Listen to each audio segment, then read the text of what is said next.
Nous sommes tous le boomer de quelqu'un, voilà. Même moi, jeune femme fringante dans la fleur de l'âge, non touchée par la maternité et le désir de m'acheter un chausse-pied, je représente pour certains le cringe total d'une jeunesse qui fout le camp, en utilisant par exemple encore le mot cringe, qui est totalement périmé, ou en postant des photos sur les réseaux sociaux, ce qui est d'un embarrassement qui donne presque le hic. Ouais, j'essaye de parler comme eux, pardon, désolé, c'est gênant. Oui, il arrive un moment où les années se font sentir. C'est vrai que j'ai vécu un âge où la Star Academy était à la mode pour la première fois, où Snapchat était à la mode pour la première fois, et où trouver gênant de parler de sa santé mentale était à la mode pour la première fois. C'est en regardant le 19-30 la semaine dernière que j'ai appris une nouvelle tendance chez les jeunes. Alors a priori, quand tu regardes le téléjournal pour être informé de ce que font les jeunes, petit indice, t'en es plus vraiment, hein. Eh ben c'est en regardant le 19-30 que j'ai appris que la pratique de la pêche est de nouveau hyper à la mode chez les jeunes, mais genre les très jeunes, les 16-18 ans. La tendance a tellement pris qu'actuellement en France, un détenteur du permis pêche sur 3 a moins de 25 ans. Et ça y est, c'est officiel Valérie, les jeunes me rendent réac, voilà.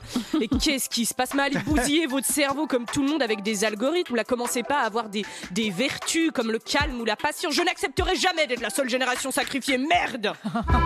Évidemment, cette tendance vient quand même de TikTok, où plein d'influenceurs pêche ont explosé ces derniers mois. Les influenceurs pêche. Bon après voilà, hein, chaque génération invente une version plus chiante du hobby de leurs grands-parents. Par exemple, eux ils faisaient du crochet parce qu'ils avaient froid, puis nous on fait du crochet parce qu'on a de l'anxiété.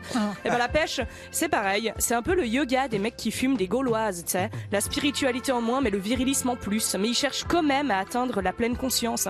S'ils sont chiants, les mecs, ils sont obligés d'aller tuer des animaux pour accepter d'être juste à l'écoute de leurs pensées. La pêche, c'est quand même un sport où plus t'as l'air mort à l'extérieur, plus t'es vivant à l'intérieur.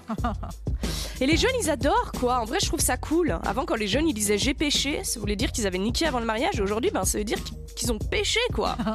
Alors, il y a plusieurs raisons qui expliquent ce phénomène au-delà des réseaux sociaux, notamment l'explosion de la pratique du no-kill, c'est-à-dire de pêcher un poisson, de le traumatiser à vie et de le relâcher dans l'eau. Un peu comme les grandes startups le font avec leurs petits stagiaires. Sauf que cette pratique énerve beaucoup certains pêcheurs, puisqu'un poisson déjà pêché ne pourra plus jamais être attrapé, car il apprend bien de ses erreurs et il se tiendra ensuite éloigné des hameçons. Et là, je me dis, mais qu'est-ce que j'aimerais apprendre aussi bien qu'un poisson, quoi. Moi qui me persuade depuis 10 ans que je peux tout à fait boire un café à 18h, car mon corps élimine très vite la caféine, et qui me retrouve ensuite à 3h du matin à cliquer sur une vidéo qui s'appelle « Les 7 ascenseurs les plus terrifiants du monde. Le 5e est interdit depuis 2004 !» D'ailleurs, la pratique du no-kill est illégale en Suisse, parce que le gouvernement ne veut pas qu'on traumatise des animaux sans les tuer. Ils sont hyper contre la confiance animale. T'sais, ils sont là, quoi? Vous voulez faire un trou dans la bouche d'un poisson et le relâcher, mais vous êtes des sociopathes! La base de l'éthique, c'est de prendre un gros bâton et de le frapper jusqu'à ce qu'il meure d'agonie, voilà! Sinon vous êtes des sans-cœurs! Enfin bref, en vrai, moi je trouve ça assez cool que les jeunes y renouent avec la nature, vu à quel point on en est dissocié. Franchement, moi je sais tellement pas ce qui se passe sous l'eau que quand je me baigne dans le lac et que quelque chose m'effleure le pied, je suis là, pitié, faites que ce soit un cornet en plastique!